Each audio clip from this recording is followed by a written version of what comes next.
Fala, galerinha do meu canal, sejam todos muito bem-vindos. Meu nome é Laís Carolina, eu tenho o canal Impactar Vidas, porque acredito bastante na minha missão. E hoje eu estou aqui para dar continuidade à leitura do livro A Ciência para Ficar Rico. Eu tinha lido do primeiro ao oitavo capítulo e eu vou dar continuidade. São 17 capítulos. Você que ainda não escutou o início da playlist e acabou caindo aqui de paraquedas, retorne lá ao primeiro vídeo e aí você vai conseguir dar continuidade à leitura.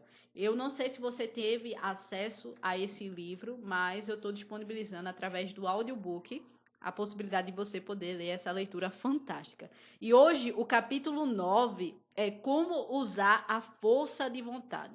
Para começar a ficar rico de uma maneira científica, você não tenta aplicar sua força de vontade em nada que esteja fora de você mesmo. Você não tem direito de fazer isso de forma alguma. É errado tentar influenciar outros homens e mulheres a fim de induzi-los a fazer o que você deseja. É totalmente errado coagir pessoas pelo poder mental, como coagi-las pelo poder físico. Pessoas compelidas pela força física a fazer coisas para você serão reduzidas a escravas. E compeli-las por meios mentais é exatamente a mesma coisa. A única diferença está nos métodos. Tomar as coisas das pessoas pela força física é roubo. Tomá-las pela força mental é roubo também. Não há nenhuma diferença de princípios. Você não tem nenhum direito de usar sua força de vontade em uma outra pessoa, mesmo que seja para o seu próprio bem. Você não sabe o que é bom para ela. A ciência para ficar rico não requer aplicação de poder ou força a nenhuma outra pessoa. De forma alguma. Não há a mínima necessidade de fazer isso. Certamente, toda tentativa de usar a força de vontade nos outros tenderá somente a malograr seus propósitos. Você não precisa aplicar sua força de vontade às coisas, a fim de compeli-las a vir até você. Isso simplesmente seria tentar coagir Deus e seria bobo e inútil. Você não tem que tentar compelir Deus a dar-lhes coisas boas, assim como não tem de usar sua força de vontade para fazer o sol nascer. Você não tem que usar sua força de vontade para conquistar uma divindade hostil ou para comandar forças rebeldes e inflexíveis. A substância é amigável a você e esta mais ansiosa para dar mais a você do que você está para receber. Para enriquecer, você precisa usar a força de vontade somente em você mesmo. Quando você saber o que pensa, vamos lá. Quando você sabe o que pensa e fazer, você deve usar sua força de vontade para compelir-se a pensar e fazer as coisas certas. Esse é o último legítimo da força de vontade para ter o que você quer, usá-la para manter-se no curso certo. Use sua força de vontade para manter-se pensando e agindo de uma certa maneira. Não tente projetar sua força de vontade, seus pensamentos ou sua mente para o espaço exterior para agir sobre coisas ou em pessoas. Mantenha sua mente em casa. Ela pode realizar mais lá do que em qualquer outra parte. Use sua mente para formar uma imagem mental do que você quer e para manter essa imagem com fé e propósito. E use sua força de vontade para manter sua mente trabalhando de uma certa maneira. Quanto mais constante e contínuos forem sua fé e propósito, mais rapidamente você ficará rico, porque fará somente impressões positivas na substância e não as neutralizará nem as deslocará com impressões negativas.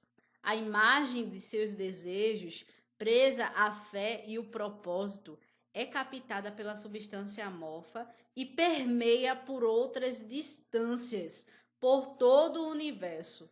Quando esta impressão é espalhada, todas as coisas movimentam-se na sua realização. Cada coisa viva, cada coisa inanimada e as coisas ainda não criadas são movidas para fazer o que você quer. Toda a força começa a ser exercida nesse sentido. Todas as coisas começam a se movimentar para você. As mentes das coisas em todas as partes são influenciadas para fazer coisas necessárias a cumprir seus desejos, trabalhando para você inconscientemente. Mas você pode estragar tudo colocando uma impressão negativa na substância amorfa. Duvida ou descrença certamente desencadeará um movimento contrário a você, assim como a fé e o propósito devem começar um movimento em direção a você. É a falta de compreensão disto que faz a maioria das pessoas falhar. Cada honra, na verdade, cada hora ou momento que você perde atendo-se às dúvidas e medos, cada hora que você gasta na preocupação, cada hora que a sua alma é tomada pela descrença, firma-se uma corrente contra você em todo o domínio da substância inteligente. Todas as promessas estão naqueles que acreditam, e tão somente neles. Já que acreditar é tão importante, cabe a você vigiar seus pensamentos, e com a sua opinião será formada em grande parte por coisas que você observa e pensa. É importante que você vigie com cuidado o que vai dar sua atenção. E aqui a vontade incide na prática, porque é por sua vontade que você determina em que coisas prestar atenção. E se você quer ficar rico, você não deve observar a pobreza. As coisas não se formam pensando-se em seus opostos. Não se pode alcançar a sua saúde estudando ou pensando na doença.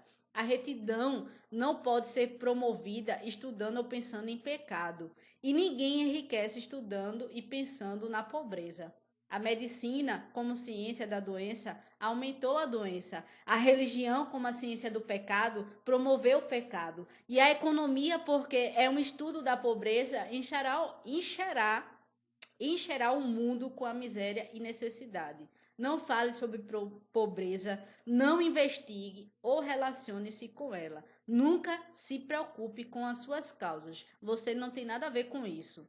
O que o que toca a você é a cura. Não perca seu tempo nas chamadas campanhas de caridade ou trabalhos de caridade. Na sua maioria, a caridade tende somente a perpetuar a miséria que tende a irradiar. Eu não digo que você deve ser desumano e cruel e recuse a ouvir os gritos de miséria, mas você não deve tentar irradiar a pobreza com as formas convencionais. Ponha a pobreza longe de você e ponha tudo que lhe é pertinente longe de você e faça o melhor. Fique rico. Então, esta é a melhor maneira de você poder ajudar os pobres. E você não pode ater-se à imagem mental de que deve lhe tornar rico se você encher sua mente com retratos da pobreza e de todos os seus problemas. Não leia livros ou papéis que dão atenção circunstancial à miséria, aos moradores de asilos, aos horrores do trabalho infantil e assim por diante. Não leia qualquer coisa que encha sua mente com imagens sombrias de sofrimentos e de necessidade.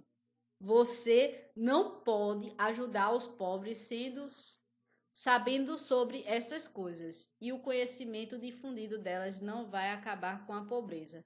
O que acaba com a pobreza não é guardar os retratos da pobreza em sua mente, mas ter os retratos de riqueza, abundância e possibilidades nas mentes dos pobres.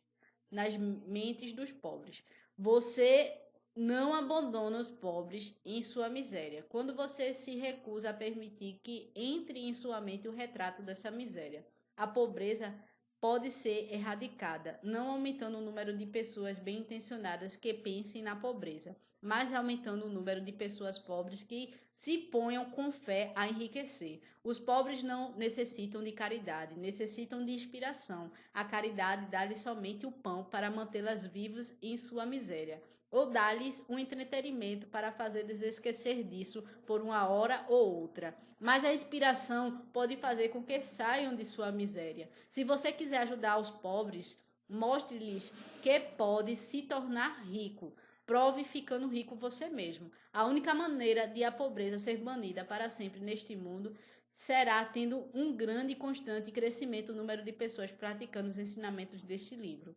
As pessoas devem ser ensinadas a tornar-se ricas pela criação, não pela competição. Toda pessoa que fica rica pela competição derruba a escada pela qual subiu e derruba os outros, mas cada pessoa que fica rica pela criação abre caminhos para que milhares a sigam e as inspira a fazer isso. Você não está mostrando dureza de coração ou má vontade quando você se recusa a ter piedade da pobreza. Ver a pobreza, ler sobre a pobreza, pensar e falar sobre ela ou escutar aqueles que falam sobre ela. Use sua força de vontade para manter sua mente fora do assunto da pobreza e para mantê-la com fé e propósito na imagem do que você quer que está criando. Então, essa é a leitura do 9º capítulo do livro A Ciência para Ficar Rico. Se você ainda não conhece meu canal, dá uma olhada nas minhas playlists, tem assuntos totalmente maravilhosos para o teu crescimento. Se você não é inscrito, se inscreve logo aqui embaixo, ativa o sininho, curta, comenta e compartilha para os teus amigos se essa informação fez sentido para você. Eu agradeço a sua atenção e desejo um excelente dia. Tchau, tchau.